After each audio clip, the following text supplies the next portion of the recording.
Researchers have been studying the factors that influence us to say yes to the requests of others for over 60 years, and there can be no doubt that there's a science to how we are persuaded, and a lot of this science is surprising. When making a decision, it would be nice to think that people consider all the available information in order to guide their thinking, but the reality is very often different. In the increasingly overloaded lives we lead, more than ever, we need shortcuts or rules of thumb to guide our decision-making. My own research has identified just 6 of these shortcuts as universals that guide human behavior. They are reciprocity, scarcity, authority, consistency, liking, and consensus. Understanding these shortcuts and employing them in an ethical manner can significantly increase the chances that someone will be persuaded by your request. Let's take a closer look at each in turn. So, the first universal principle of influence is reciprocity. Simply put, people are obliged to give back to others the form of behavior, gift, or service that they have received first. If a friend invites you to their party, there's an obligation for you to invite them to a future party you are hosting. If a colleague does you a favor, then you owe that colleague a favor. And in the context of a social obligation, people are more likely to say yes to those that they owe. One of the best demonstrations of the principle of reciprocation comes from a series of studies conducted in restaurants.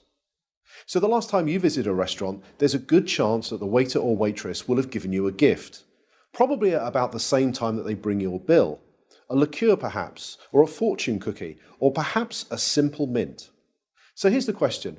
Does the giving of a mint have any influence over how much tip you're going to leave them? Most people will say no, but that mint can make a surprising difference. In the study, giving diners a single mint at the end of their meal typically increased tips by around 3%. Interestingly, if the gift is doubled and 2 mints are provided, tips don't double. They quadruple, a 14% increase in tips.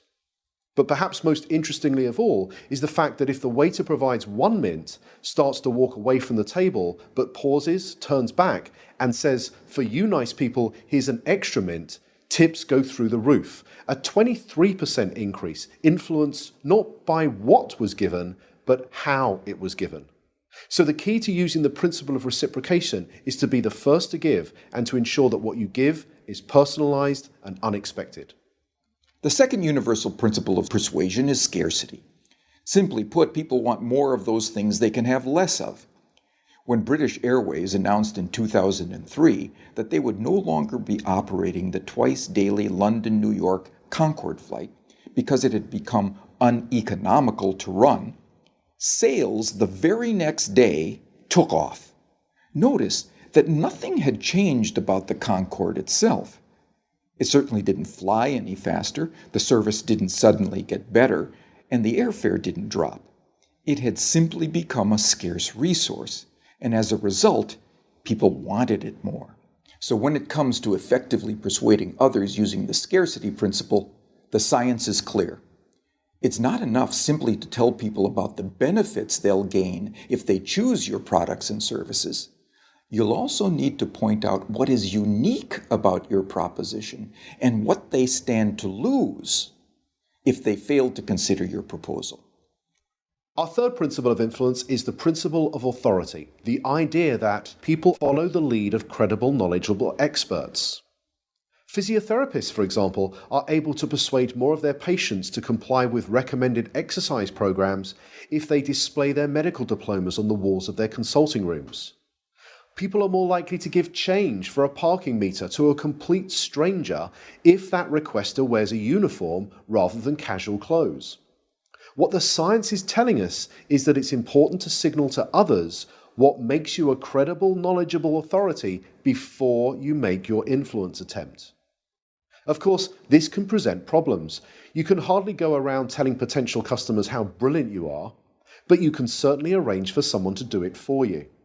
And surprisingly, the science tells us that it doesn't seem to matter if the person who introduces you is not only connected to you, but also likely to prosper from the introduction themselves. One group of real estate agents were able to increase both the number of property appraisals and the number of subsequent contracts that they wrote by arranging for reception staff who answered customer inquiries to first mention their colleagues' credentials and expertise. So, customers interested in letting a property were told, "Lettings? Let me connect you with Sandra, who has over 15 years' experience letting properties in this area." Customers who wanted more information about selling properties were told, "Speak to Peter, our head of sales. He has over 20 years' experience selling properties. I'll put you through now."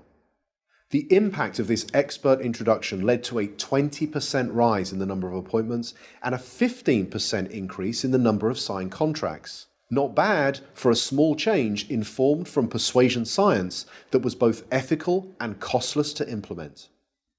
The next principle is consistency. People like to be consistent with the things they have previously said or done. Consistency is activated by looking for and asking for small initial commitments that can be made. In one famous set of studies, researchers found, rather unsurprisingly, that very few people would be willing to erect an unsightly wooden board on their front lawn to support a Drive Safely campaign in their neighborhood. However, in a similar neighborhood close by, 4 times as many homeowners indicated that they would be willing to erect this unsightly billboard. Why? Because 10 days previously, they had agreed to place a small postcard in the front window of their home that signaled their support for a Drive Safely campaign. That small card was the initial commitment that led to a 400% increase in a much bigger but still consistent change. So, when seeking to influence using the consistency principle, the detective of influence looks for voluntary, active, and public commitments, and ideally gets those commitments in writing.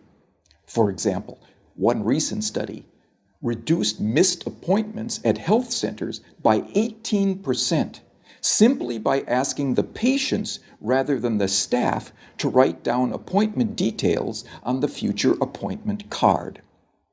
The fifth principle is the principle of liking. People prefer to say yes to those that they like. But what causes one person to like another? Persuasion science tells us that there are 3 important factors. We like people who are similar to us, we like people who pay us compliments, and we like people who cooperate with us towards mutual goals. As more and more of the interactions that we are having take place online, it might be worth asking whether these factors can be employed effectively in, let's say, online negotiations. In a series of negotiation studies carried out between MBA students at 2 well-known business schools, some groups were told, "Time is money, get straight down to business." In this group, around 55% were able to come to an agreement. A second group, however, were told, "Before you begin negotiating, exchange some personal information with each other. Identify a similarity you share in common, then begin negotiating." In this group, 90% of them were able to come to successful and agreeable outcomes that were typically worth 18% more to both parties. So to harness this powerful principle of liking, be sure to look for areas of similarity that you share with others and genuine compliments you could give before you get down to business. The final principle is consensus. Especially when they are uncertain, people will look to the actions and behaviors of others to determine their own. You may have noticed that hotels often place a small card in bathrooms that attempt to persuade guests to reuse their towels and linen. Most do this by drawing a guest's attention to the benefits that reuse can have on environmental protection. It turns out that this is a pretty effective strategy, leading to around 35% compliance. But could there be an even more effective way? Well, it turns out that about 75% of people who check into a hotel for 4 nights or longer will reuse their towels at some point during their stay. So what would happen if we took a lesson from the principle of consensus and simply included that information on the cards and said that 75% of our guests reuse their towels at some time during their stay, so please do so as well. It turns out that when we do this, towel reuse rises by 26%. Now imagine the next time you stay in a hotel, you saw one of these signs. You picked it up and you read the following message. 75% of people who have stayed in this room have reused their towel. What would you think? Well, here's what you might think. I hope they're not the same towels. And like most people, you probably think that this sign will have no influence on your behavior whatsoever. But it turns out that changing just a few words on a sign to honestly point out what comparable previous guests have done was the single most effective message, leading to a 33% increase in reuse.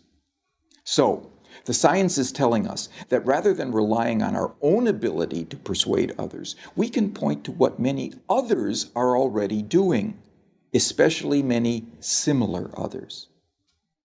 So there we have it, 6 scientifically validated principles of persuasion that provide for small, practical, often costless changes that can lead to big differences in your ability to influence and persuade others in an entirely ethical way. They are the secrets from the science of persuasion.